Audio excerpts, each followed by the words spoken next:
Student, welcome back to my Prayas class. आपका Prayas class में स्वागत है। हम लोग पढ़ रहे थे स्टूडेंट बीपीएससी टीआरई 4 का प्रैक्टिस सेट, और इसमें जो है हम लोग सब्जेक्ट पढ़ रहे थे, वो सब्जेक्ट पढ़ रहे थे हिंदी।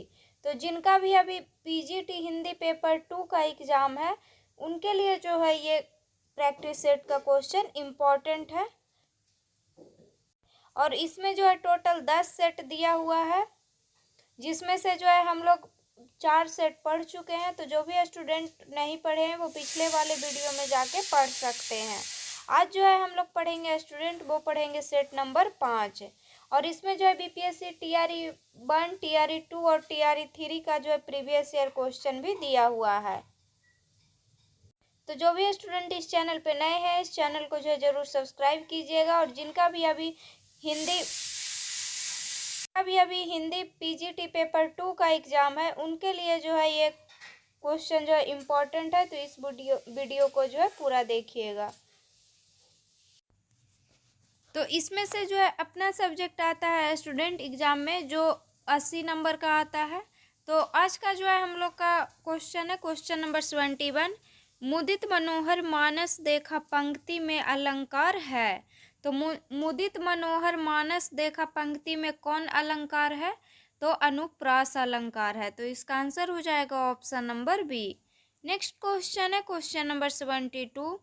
दामिनी दमक रही घन माही, खलगे प्रति जथाथिर नाही। इन पंक्ति में कौन सा छंद है?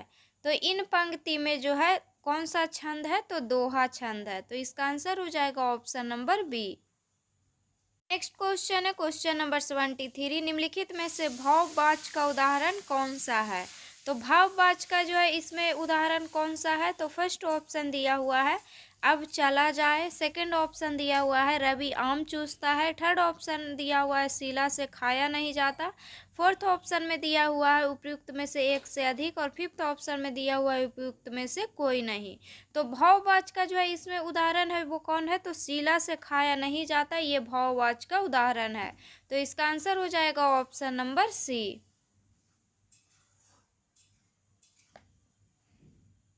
नेक्स्ट क्वेश्चन है क्वेश्चन नंबर 74। सही अर्थ वाला शब्द युग्म नहीं है। तो सही अर्थ वाला जो है कौन जो है इसमें शब्द युग्म नहीं है? तो फर्स्ट में दिया हुआ है अनिल, दिया हुआ है अनल। तो अनिल का मतलब क्या होता है? आग होता है, और अनल का मतलब भी आग होता है। तो ये सही है। नेक्स्ट दिया हुआ है अली दिया हुआ है। अली का मतलब जो है भौरा होता है। ये अली का मतलब जो है भौरा होता है, और ये अली का मतलब जो है सखी होता है।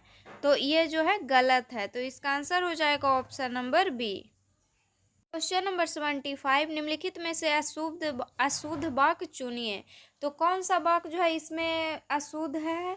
तो फर्स्ट में दिया हुआ है कृष्णा जी के अनेकों नाम है। तो ये वाक्य जो है अशुद्ध है। तो इसका आंसर हो जाएगा ऑप्शन नंबर ए। इसका जो है शुद्ध हो जाए क्या होगा? तो इसका शुद्ध हो जाएगा कृष्णा जी के अनेक नाम हैं। नेक्स्ट क्वेश्चन है क्वेश्चन नंबर 76। सद्भावना शब्द में समास है। तो सद्भावना शब्द में कौन सा समास है? तो सद्भावना शब्द में जो है कर्मधारय समास है। तो इसका आंसर हो जाएगा option number C. Next question है क्वेश्चन नंबर 77। गोदान किसकी रचना है? तो गोदान किसकी रचना है? तो गोदान जो है प्रेमचंद की रचना है। तो इसका आंसर हो जाएगा ऑप्शन नंबर ए। और गोदान उपन्यास है, तो ये कब प्रकाशित हुआ था? तो यह जो है 1936 में प्रकाशित हुआ था। और गोदान पुस्तक को हिंदी भाषा का जो है सर्वश्रेष्ठ उपन्यास माना जाता है। तो हिंदी भाषा का सर्वश्रेष्ठ उपन्यास किसको माना जाता है? तो गोदान को माना जाता है। Question number 78। अज्ञेय जी को किस कृति पर ज्ञानपीठ पुरस्कार मिला है? तो अज्ञेय जी को किस कृति पर ज्ञानपीठ पुरस्कार मिला है? तो ये मिला है कितनी नावों में कितनी बार। तो कितनी नावों में कितनी बार के लिए जो है अज्ञेय जी को ज्ञानपीठ पुरस्कार मिला है। तो इसका आंसर हो जाएगा option number C. Next question है क्वेश्चन नंबर 79। किस वाक्य में अच्छा शब्द का प्रयोग विशेषण के रूप में हुआ है? तो किस वाक्य में जो है अच्छा शब्द का प्रयोग विशेषण के रूप में हुआ है? तो यह स्थान बहुत अच्छा है, इसमें हुआ है। तो इसका आंसर हो जाएगा option number C. Question number 80, Prem Sagar के रचनाकार हैं। तो प्रेम सागर के रचनाकार कौन है? तो इसके रचनाकार हैं लल्लू लाल। लल्लू लाल जो है ऑप्शन में नहीं दिया हुआ है, तो इसका आंसर हो जाएगा ऑप्शन नंबर ई, उपयुक्त में से कोई नहीं। क्वेश्चन नंबर 81, क्या भूलूं क्या याद करूं हरिवंश राय बच्चन की आत्मकथा श्रृंखला का कौन सा भाग है? तो क्या भूलूं क्या याद करूं हरिवंश राय बच्चन की आत्मकथा की श्रृंखला का जो है पहला भाग है। तो इसका आंसर हो जाएगा option number A. Question number 82, Hindi भाषा के लिए साहित्य अकादमी पुरस्कार के प्रथम विजेता कौन थे? तो हिंदी भाषा के लिए साहित्य अकादमी पुरस्कार के प्रथम विजेता कौन थे?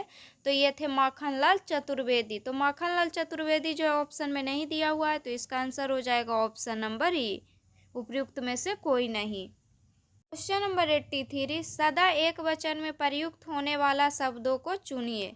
तो सदा जो है एक वचन में कौन सा शब्द प्रयुक्त होता है? तो समाचार पत्र जो है एक वचन में प्रयुक्त होता है, और पानी। तो इसका आंसर हो जाएगा option number C. Question number 84, निजवाचक सर्वनाम का प्रयोग किस वाक्य में हुआ है? तो निजवाचक सर्वनाम का प्रयोग जो है इसमें किस वाक्य में हुआ है? तो निजवाचक सर्वनाम कहते किसको हैं? तो जिन सर्वनाम शब्दों में अपने आप का बोध होता है उन्हें निजवाचक सर्वनाम कहते हैं।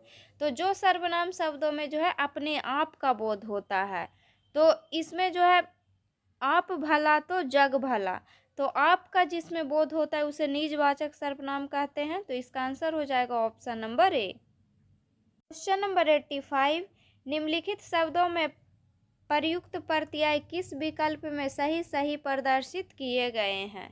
तो निम्नलिखित शब्दों में प्रयुक्त प्रत्यय जो है किस विकल्प में सही सही प्रदर्शित किए गए हैं? तो शब्द दिया हुआ है धमाका, लड़ाकू, उड़ाक और छिलका। तो धमाका में जो है कौन सा प्रत्यय लगा है? तो धमाका में जो है आ का प्रत्यय लगा है। लड़ाकू में जो है कौन सा प्रत्यय लगा है? तो लड़ाकू में आकू प्रत्यय लगा है। उड़ाक में जो है कौन सा प्रत्यय लगा है? तो उड़ाक में जो है आक प्रत्यय लगा है। और छिलका में जो है कौन सा प्रत्यय लगा है? तो छिलका में जो है का प्रत्यय लगा है। कौन सा प्रत्यय लगा है? तो का प्रत्यय लगा है। और धमाका में कौन सा प्रत्यय लगा है? तो धमाका में जो है आ का प्रत्यय लगा है। और लड़ाकू में कौन सा प्रत्यय लगा है? तो लड़ाकू में जो है आकू प्रत्यय लगा है। तो इसमें जो है ऑप्शन में नहीं दिया हुआ है, तो इसका आंसर हो जाएगा आपका ऑप्शन नंबर ई। क्वेश्चन नंबर 86, एक और अजगरही लखी एक और मृगराय बिकल बटोही बीच ही परियो मूर्छा खाए। इन पंक्ति में प्रयुक्त रस है। तो इन पंक्ति में जो है कौन सा रस है? तो भयानक रस है। क्वेश्चन नंबर 87, काव्य की शोभा बढ़ाने वाले धर्मों को अलंकार कहते हैं। इस युक्ति में प्रयुक्त धर्म शब्द का क्या अर्थ है? तो धर्म शब्द का जो है इसमें क्या अर्थ है? तो धर्म शब्द का इसमें अर्थ है गुण। तो इसका आंसर हो जाएगा option number B. Next question है क्वेश्चन नंबर 88, निम्नलिखित में से किस वाक्य में कर्तृवाच का प्रयोग हुआ है? तो किस वाक्य में जो है कर्तृवाच का प्रयोग हुआ है इसमें? तो फर्स्ट ऑप्शन में दिया हुआ है छात्रों द्वारा सजावट की गई। सेकंड ऑप्शन में दिया हुआ है मजदूर से दर्द के कारण उठा नहीं गया। तो इसमें जो है कर्तृवाच का प्रयोग हुआ है। तो इसका आंसर हो जाएगा option number B. Question number 89, निम्नलिखित में कौन सा अर्ध विराम चिन्ह है? तो इसमें जो है कौन सा अर्ध विराम चिन्ह है? तो इसका आंसर हो जाएगा option number B. Question number 90, निम्नलिखित में से वाक्य के शुद्ध रूप का चयन कीजिए। तो कौन सा वाक्य जो है शुद्ध है उसको चूज करना है। तो मैं गाने का अभ्यास करता हूँ, ये जो है शुद्ध रूप है। तो इसका आंसर हो जाएगा option number B. Question number 91, बिनु पग चले सुने बिनु काना कर बिनु कर में करे विधि नाना, इन पंक्ति में प्रयुक्त अलंकार है। तो इन पंक्ति में जो है कौन सा अलंकार है, तो इसमें जो है विभावना अलंकार है। तो ये ऑप्शन में नहीं दिया हुआ है, तो इसका आंसर हो जाएगा ऑप्शन नंबर ई। नेक्स्ट क्वेश्चन है क्वेश्चन नंबर 92। जहाँ एक ही वर्ण की बार बार आवृत्ति होती है वहाँ अलंकार होगा। तो जहाँ एक ही वर्ण की बार बार आवृत्ति है वहाँ जो है कौन सा अलंकार होगा, तो अनुप्रास अलंकार होगा। तो इसका आंसर हो जाएगा option number B. Question number 93। जो मासिक सम छंद है, प्रत्येक चरण में 16 मात्राएं होती है, उसे कहते हैं। तो उसे क्या कहते हैं, तो उसे चौपाई कहते हैं। Question number 94। वृक्ष से पत्ते गिरते हैं, इस वाक्य में से किस कारक का चिन्ह है। तो से जो है कौन से कारक का चिन्ह है, तो से जो है अपादान कारक का चिन्ह है। Question number 95। क्रिया विशेषण के प्रकार और उनके उदाहरण का निम्नलिखित में से कौन सा युग्म सही नहीं है। तो क्रिया विशेषण के प्रकार का एग्जाम्पल जो है कौन सा इसमें जो है सही नहीं है। तो फर्स्ट ऑप्शन में दिया हुआ है समयवाचक क्रिया विशेषण। समयवाचक क्रिया विशेषण का जो है एग्जाम्पल दिया हुआ है पीछे, तो ये सही है। सेकंड में दिया हुआ है परिमाणवाचक क्रिया विशेषण। परिमाणवाचक क्रिया विशेषण का जो है एग्जाम्पल क्या है, तो इसका एग्जाम्पल दिया हुआ है, इसका एग्जाम्पल जो है दिया हुआ है सर्वत्र। तो ये भी जो है ये जो है गलत है। सर्वत्र जो है परिमाणवाचक क्रिया विशेषण का ये एग्जाम्पल नहीं है। सर्वत्र जो है स्थिति बोधक क्रिया विशेषण का एग्जाम्पल है। नेक्स्ट दिया हुआ है निश्चय बोधक क्रिया विशेषण। तो निश्चय बोधक क्रिया विशेषण का एग्जाम्पल दिया हुआ है बेशक। तो ये सही है। तो इसमें पूछा है कि कौन सा युग्म सही नहीं है, तो इसका आंसर हो जाएगा option number B. Next question है क्वेश्चन नंबर 96। आई स्थिर विचार वाला व्यक्ति कुछ भी नहीं कर पाता के भाव को अभिव्यक्त करने वाला सही कहावत कौन सी है। तो इसमें जो है सही कहावत है दुविधा में दोनों गए माया मिली न राम। Question number 97। सही अर्थ वाला शब्द युग्म कौन सा है। तो सही अर्थ वाला इसमें जो है शब्द युग्म कौन सा है उसको चूज करना है। तो फर्स्ट में दिया हुआ है सर। सर का मतलब तीर होता है और सर का मतलब मस्तक होता है। ये सर का मतलब क्या होता है, तो ये सर का मतलब तीर होता है और इस सर का मतलब मस्तक होता है। तो ये जो है गलत दिया हुआ है। नेक्स्ट में है आकर। आकर मतलब खान होता है और आकार मतलब आकृति होता है। तो ये सही दिया हुआ है। तो इसका आंसर हो जाएगा option number B. Question number 98। प्रेम में भगवान रचना के लिए जैनेन्द्र को किस पुरस्कार से सम्मानित किया गया है। तो किया गया है भारत सरकार शिक्षा मंत्रालय पुरस्कार से सम्मानित किया गया है। तो प्रेम में भगवान रचना के लिए जैनेन्द्र को किस पुरस्कार से सम्मानित किया गया है, तो भारत सरकार शिक्षा मंत्रालय पुरस्कार से सम्मानित किया गया है। Question number 99। लोकायतन कृति के लिए सोवियत लैंड नेहरू पुरस्कार किसे दिया गया था। तो सोवियत लैंड नेहरू पुरस्कार दिया गया था सुमित्रा नंदन पंत को। नेक्स्ट क्वेश्चन है क्वेश्चन नंबर 100। पशु पांशु पन का क्रमशः सही अर्थ प्रकट करने वाला शब्द युग्म है। तो पशु और पांशु और पन का सही अर्थ क्या होता है, तो पशु का अर्थ जो है जानवर होता है, पांशु का अर्थ रेत होता है और पन का अर्थ मूल होता है। तो पशु का अर्थ क्या होता है, तो पशु का अर्थ जानवर होता है। पांशु का अर्थ क्या होता है, तो पांशु का अर्थ रेत होता है। और पन का अर्थ क्या होता है, तो पन का अर्थ होता है मूल। तो ये ऑप्शन में नहीं दिया हुआ है, तो इसका आंसर हो जाएगा ऑप्शन नंबर ई। नेक्स्ट क्वेश्चन है क्वेश्चन नंबर 101। निम्नलिखित वाक्यों में से समुच्चय बोधक अवयव किस वाक्य में है। तो समुच्चय बोधक अवयव जो है किस वाक्य में है, तो सीता और गीता पढ़ती है, इसमें है, तो इसका आंसर हो जाएगा option number C. Next question है क्वेश्चन नंबर 102, आत्मनिर्भरता के रचनाकार हैं। तो आत्मनिर्भरता क्या है? तो आत्मनिर्भरता निबंध है और इसके रचनाकार कौन है? तो इसके रचनाकार हैं बालकृष्ण भट्ट। नेक्स्ट क्वेश्चन है क्वेश्चन नंबर 103, बोलने दो चिड़ को किसकी काव्य की कृति है? तो ये जो है किसके काव्य की कृति है? ये जो है नरेश मेहता की काव्य की कृति है, तो इसका आंसर हो जाएगा option number A. Next question है क्वेश्चन नंबर 104, चरण कमल बंदौ हरिराई में कौन सा अलंकार है? तो रूपक अलंकार है। क्वेश्चन नंबर 105, यदि बारिश होती तो सूखा न पड़ता, इस वाक्य में काल का कौन सा रूप है? तो इस वाक्य में जो है काल का कौन सा रूप है? तो हेतु हेतु मद भूत काल है ये, तो इसका आंसर हो जाएगा option number C. Question number 106, Jnanpith पुरस्कार किस भाषा से संबंधित है? तो ज्ञानपीठ पुरस्कार जो है संविधान की 8वीं अनुसूची की सभी भाषाओं से संबंधित है। नेक्स्ट क्वेश्चन है ई उ किस प्रकार के स्वर है? तो ये सभी जो है समवृत स्वर है। कौन स्वर है? तो समवृत स्वर है। तो समवृत जो है ऑप्शन में नहीं दिया हुआ है, तो इसका आंसर हो जाएगा ऑप्शन नंबर ई। नेक्स्ट क्वेश्चन है क्वेश्चन नंबर 108, वरिष्ठ साहित्यकार काशीनाथ सिंह को उनकी कृति रेहन पर रगधू के लिए किस सम्मान से सम्मानित किया गया है?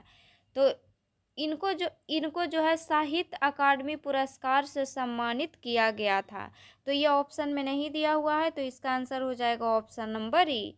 क्वेश्चन नंबर 109, कल कानन कुंडल मोर पंखा उर्पे बनमाल बिरजित है, इस काव्य पंक्ति में कौन सा अलंकार है? तो इस काव्य पंक्ति में अनुप्रास अलंकार है, तो इसका आंसर हो जाएगा ऑप्शन नंबर ई। नेक्स्ट क्वेश्चन है, निम्नलिखित में से अल्प विराम का चिन्ह कौन सा है? तो अल्प विराम का इसमें चिन्ह कौन सा है? तो अल्प विराम का चिन्ह होता है, ऐसे होता है अल्प विराम का चिन्ह, ये ऑप्शन में नहीं दिया हुआ है, तो इसका आंसर हो जाएगा ऑप्शन नंबर ई। क्वेश्चन नंबर 111, सन 1973 में साहित्य अकादमी पुरस्कार प्राप्त आलोक पर्व किसकी रचना है? तो आलोक पर्व जो है किसकी रचना है? तो हजारी प्रसाद द्विवेदी की रचना है। नेक्स्ट क्वेश्चन है, 2002 में दो पंक्तियों के बीच के लिए साहित्य अकादमी पुरस्कार किसे दिया गया? तो दो पंक्तियों के बीच क्या है? तो ये कविता है, और इसके लिए साहित्य अकादमी पुरस्कार जो है किनको दिया गया है? तो साहित्य अकादमी पुरस्कार राजेश जोशी को दिया गया है। क्वेश्चन नंबर 113, करुणालय के रचयिता कौन है? तो करुणालय के रचयिता हैं जयशंकर प्रसाद। नेक्स्ट क्वेश्चन है क्वेश्चन नंबर 114, निम्नलिखित में से किसने सप्तांग राजनीतिक तर्क संगतता का सिद्धांत प्रतिपादित किया है? तो कौन किए हैं? तो ये किए हैं कौटिल्य। नेक्स्ट क्वेश्चन है, महाकवि भूषण दरबार कवि थे, उनके आश्रयदाता राजा का नाम था। तो महाकवि भूषण जो है दरबारी कवि थे, उनके आश्रयदाता राजा का नाम क्या था? तो उनका नाम था शिवाजी। नेक्स्ट क्वेश्चन है क्वेश्चन नंबर 116, छत्रपति शिवाजी की प्रस्तुति में लिखे गए दो काव्य ग्रंथ के नाम है? तो दो काव्य ग्रंथ जो है छत्रपति शिवाजी की प्रस्तुति में कौन कौन लिखा गया है? तो शिव बावनी लिखा गया है और शिवराज भूषण लिखा गया है। नेक्स्ट क्वेश्चन है, मुक्तिबोध के लिए जैनेन्द्र कुमार को किस पुरस्कार से सम्मानित किया गया था? तो मुक्तिबोध के लिए जैनेन्द्र कुमार को जो है साहित्य अकादमी पुरस्कार से सम्मानित किया गया था। नेक्स्ट क्वेश्चन है, पूस की रात के रचयिता हैं? तो पूस के रात के रचयिता कौन है? तो इसके रचयिता हैं मुंशी प्रेमचंद। नेक्स्ट क्वेश्चन है क्वेश्चन नंबर 119, मैथिली शरण गुप्त का संबंध आधुनिक काल के किस युग से है? तो इनका संबंध जो है द्विवेदी युग से है। नेक्स्ट क्वेश्चन है, जूही की कली कविता के कवि कौन है? तो जूही की कली कविता के कवि हैं निराला। कौन है? तो सूर्यकांत त्रिपाठी निराला है। तो इसका आंसर हो जाएगा option number A. Next question है, इनमें से कौन सा नाटक उपनिषद काल पर आधारित है? तो कौन सा नाटक जो है उपनिषद काल पर आधारित है? तो जन्मेजय का नागयज्ञ नाटक जो है उपनिषद काल पर आधारित है। नेक्स्ट क्वेश्चन है, किसी ऐतिहासिक, पौराणिक या आकस्मिक घटना का वर्णन निबंध कहलाता है। तो किसी ऐतिहासिक, पौराणिक या आकस्मिक घटना का वर्णन जो है विवरणात्मक निबंध कहलाता है। तो इसका आंसर हो जाएगा option number C. Next question है, एकांकी में अनिवृत्ति अथवा संकलन नत्रय के अंतर्गत काल स्थान के साथ किसके निर्वाह की गणना की जाती है? तो कार्य के निर्वाह की गणना की जाती है। नेक्स्ट क्वेश्चन है, नाटक को पंचम वेद किसने कहा है? तो नाटक को पंचम वेद किसने कहा है? तो भरत मुनि ने कहा है। नेक्स्ट क्वेश्चन है क्वेश्चन नंबर 125, आधुनिक हिंदी साहित्य के पहली आत्मकथा के लेखक कौन माने जाते हैं? तो आधुनिक हिंदी साहित्य के पहली आत्मकथा के लेखक माने जाते हैं बाबू श्याम सुंदर दास। नेक्स्ट क्वेश्चन है, हिंदी में रिपोर्टाज विद्या का जनक किसे माना जाता है? तो हिंदी में रिपोर्टाज विद्या का जनक माना जाता है शिवदान सिंह चौहान को। क्वेश्चन नंबर 127, मिला तेज से तेज किस विद्या की रचना है? तो मिला तेज से तेज किस विद्या की रचना है? तो ये जो है जीवनी है। नेक्स्ट क्वेश्चन है, सदल मिश्र की भाषा की विशेषता है? तो सदल मिश्र की भाषा की विशेषता क्या है? तो पूर्वीपन है। नेक्स्ट क्वेश्चन है, बिहारी हिंदी का नामकरण किस विद्वान ने किया? तो ये किए थे ग्रियर्सन ने। नेक्स्ट क्वेश्चन है क्वेश्चन नंबर 130, कालिदास त्रिवेदी किसके दरबारी कवि थे? तो कालिदास त्रिवेदी जो है औरंगजेब के दरबारी कवि थे। तो इसका आंसर हो जाएगा ऑप्शन नंबर ए। और कालिदास त्रिवेदी जो है रीतिकालीन कवि थे। नेक्स्ट क्वेश्चन है स्टूडेंट क्वेश्चन नंबर 131, काव्य के कितने गुण होते हैं? तो काव्य के जो है कितने गुण होते हैं? तो काव्य का जो है 3 गुण होता है। कौन कौन गुण होता है? तो काव्य का जो है माधुर्य गुण होता है, ओज गुण होता है और प्रसाद गुण होता है। अब जो है हम लोग गद्यांश को पढ़ेंगे स्टूडेंट। 132 नंबर से लेकर के 150 नंबर तक का क्वेश्चन दिया हुआ है, वो गद्यांश से दिया हुआ है। और एग्जाम में जो है 3-4 गद्यांश जो है इसमें पूछा जाता है। तो पहले हम लोग गद्यांश को पढ़ेंगे, उसके बाद जो है उसमें क्वेश्चन है उसको आंसर देंगे। और आंसर जो है गद्यांश से ही देना होता है। तो भारत ने स्वाधीनता प्राप्त करने के बाद अनेक क्षेत्रों में महत्वपूर्ण उपलब्धियां प्राप्त की। जब हम स्वतंत्र हुए तो उस समय हमारी स्थिति अच्छी न थी, सरकारी प्रयासों से काफ़ी सुधार हुआ, परंतु अभी भी एक क्षेत्र ऐसा है जिसमें हम अभी तक कुछ विशेष नहीं कर पाए, वह क्षेत्र है खेलों का। इससे बड़ी विडंबना और क्या हो सकती है कि वर्षों से हम ओलंपिक में कोई स्वर्ण पदक नहीं जीत पाए। दुनिया के छोटे छोटे अविकसित निर्धन राष्ट्रों के प्रतिभागी भी खेल कूद के क्षेत्र में हमसे आगे निकल गए हैं। कभी हॉकी का विशेष चैंपियन रहने वाला भारत आज ही इस खेल में अपनी प्रतिष्ठा खो चुका है। खेलों में गिरते स्तर के लिए कौन जिम्मेदार है? एक ओर सरकार की उदासीन दोषपूर्ण सरकारी नीतियां हैं, तो दूसरी ओर विभिन्न खेल संघों की गुटबाजी, खिलाड़ियों के लिए सुविधाओं एवं प्रशिक्षण का सर्वथा अभाव, या कुछ और प्रतियोगिता में भाग लेकर खाली हाथ लौटने पर सभी एक दूसरे को दोषी बताते हैं। कारण चाहे जो भी हो, इतना तय है कि खेल कूद को राष्ट्रीय सम्मान का पर्याय नहीं मानते। अभाव प्रतियोगिताओं का नहीं, अभाव है तो लगन का, प्रोत्साहन का, संकल्प का और मुंह तोड़ जवाब देने वाले जीवट का। तो इसमें से जो है फर्स्ट क्वेश्चन दिया हुआ है, गद्यांश का उपयुक्त शीर्षक हो सकता है। तो गद्यांश का उपयुक्त शीर्षक क्या हो सकता है? तो खेलों का गिरता स्तर, ये जो है गद्यांश का शीर्षक हो सकता है। नेक्स्ट क्वेश्चन है, खेलों के गिरते स्तर का कारण नहीं है। तो खेलों के गिरते स्तर का जो है कौन कारण इसमें नहीं है? तो फर्स्ट ऑप्शन में दिया हुआ है दोषपूर्ण नीतियां, सेकंड ऑप्शन में दिया हुआ है संघों की गुटबाजी। थर्ड ऑप्शन में दिया हुआ है खेलों के लिए राष्ट्रीय सम्मान। और फोर्थ ऑप्शन में दिया हुआ है उपयुक्त में से एक से अधिक और फिफ्थ में दिया हुआ उपयुक्त में से कोई नहीं। तो खेलों के गिरते स्तर का कारण जो है इसमें कौन नहीं है, तो खेलों के लिए राष्ट्रीय सम्मान जो है ये नहीं है। तो इसका आंसर हो जाएगा option number C. Next question है खेलों पर नकारात्मक प्रभाव पड़ता है। तो खेलों पर नकारात्मक प्रभाव पड़ता है आपसी गुटबंदी होने से। ये जो है गद्यांश में भी दिया हुआ है ये सब। नेक्स्ट क्वेश्चन है गद्यांश के अनुसार राष्ट्र की उपलब्धियां में नहीं है। तो गद्यांश के अनुसार राष्ट्र की उपलब्धियां में जो है क्या नहीं है, तो खेल नहीं है। नेक्स्ट क्वेश्चन है खेलों में निर्धन राष्ट्र भी हमसे आगे निकल गए क्योंकि वहाँ मिलता है। क्योंकि वहाँ क्या मिलता है, तो खेलों को राष्ट्र सम्मान वहाँ दिया जाता है। तो इसका आंसर हो जाएगा ऑप्शन नंबर सी। इसमें से जितना भी क्वेश्चन था स्टूडेंट उसका आंसर जो है गद्यांश से ही करना था। अब जो है हम लोग दूसरे गद्यांश को पढ़ेंगे, गद्यांश 2। तो सर्दियों के दिन थे, एक बालक सुबह के समय स्कूल जा रहा था, अकेला स्कूल जा रहा था। रास्ते में एक स्टेशन था, वह रेल की पटरी के पास से गुजर रहा था कि अचानक उसकी नज़र रेल की पटरी पर गई।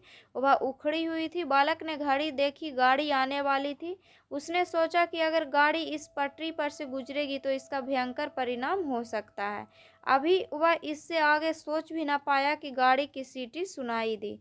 बस फिर क्या था, बालक के सामने एक ही लक्ष्य था, मुसाफिरों की जान बचाना। देखते ही देखते इंजन दिखाई देने लगा। बालक कूदकर दोनों पटरियों के बीच खड़ा होकर अपनी कमीज हिलाने लगा। ड्राइवर की नज़र उस बालक पर गई और उसने ब्रेक लगा दी। लेकिन गाड़ी बिल्कुल बालक के पास आकर रुकी। ड्राइवर ने क्रोध से पूछा, क्या तुम्हें अपनी जान की कोई परवाह नहीं, गाड़ी क्यों रोकी? बालक ने रेल की उखड़ी हुई पटरी दिखाई और कहा, अगर मैं ऐसा न करता तो सैकड़ों लोगों की जान चली जाती।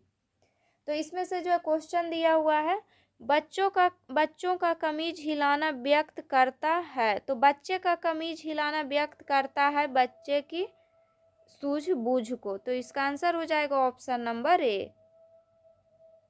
नेक्स्ट क्वेश्चन है क्वेश्चन नंबर 138। रेल ड्राइवर को क्रोध क्यों आया? तो रेल ड्राइवर को क्रोध आया था, बच्चे की जिंदगी का सवाल था इसीलिए। तो इसका आंसर होगा option number B. Next question है क्वेश्चन नंबर 139। टूटी पटरी को देखकर ड्राइवर के मन में बच्चे के प्रति आया होगा। तो टूटी पटरी को देखकर ड्राइवर के मन में बच्चे के प्रति शाबाशी देने का भाव आया होगा। नेक्स्ट क्वेश्चन है लोगों की जान बचाने का कार्य बच्चे के किस गुण को व्यक्त करता है? तो यह जो है बच्चे को परहित गुण को जो है व्यक्त करता है। Question number 141। बच्चे ने घड़ी क्यों देखी? तो बच्चे ने घड़ी इसीलिए देखी थी क्योंकि रेल के आने का समय हो रहा था। तो इसका आंसर हो जाएगा ऑप्शन नंबर बी। तीसरा गद्यांश को पढ़ेंगे हम लोग। भारत का गौरव बढ़ाने वाले महानुभावों में रविन्द्रनाथ टैगोर का स्थान अग्रगण्य है।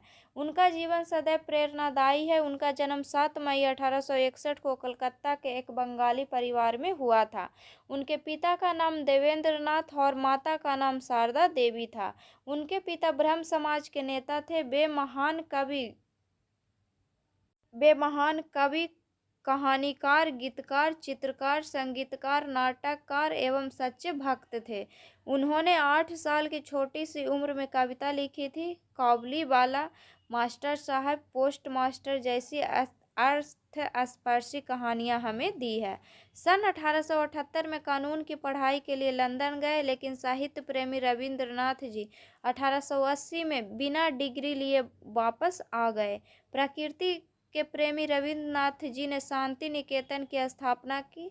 16 अक्टूबर 1905 को उनके नेतृत्व में कलकत्ता में रक्षाबंधन के उत्सव से बंग भंग आंदोलन का प्रारंभ हुआ। इसी आंदोलन से भारत में स्वदेशी आंदोलन का सूत्रपात हुआ। उनकी सबसे लोकप्रिय रचना गीतांजलि रही, जिसके लिए 1913 में उन्हें नोबेल पुरस्कार प्रदान किया गया।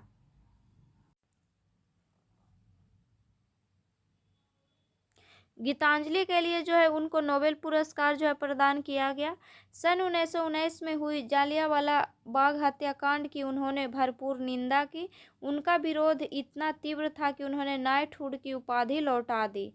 भारत का राष्ट्रगान जन गण मन एवं बांग्लादेश का राष्ट्रीय गीत अमार सोनार बांग्ला उनकी ही रचना है। सर्वतोमुखी प्रतिभा रखने वाले रविंद्रनाथ जी का निधन 7 अगस्त 1941 में कलकत्ता में हुआ। उनका जीवन सदैव पथ प्रदर्शक है। अब इसमें से जो है क्वेश्चन दिया हुआ है उसको जो है हम लोग पढ़ेंगे। तो क्वेश्चन है स्टूडेंट, नाइटहुड की उपाधि रविन्द्रनाथ टैगोर ने क्यों लौटाई? तो नाइटहुड की उपाधि रविन्द्रनाथ टैगोर ने जो है जालियांवाला बाग हत्याकांड के विरोध में लौटाई थी। तो इसका आंसर हो जाएगा option number B. Question number 143, Rabindranath Tagore की कौन सी रचना को नोबेल पुरस्कार प्राप्त हुआ है?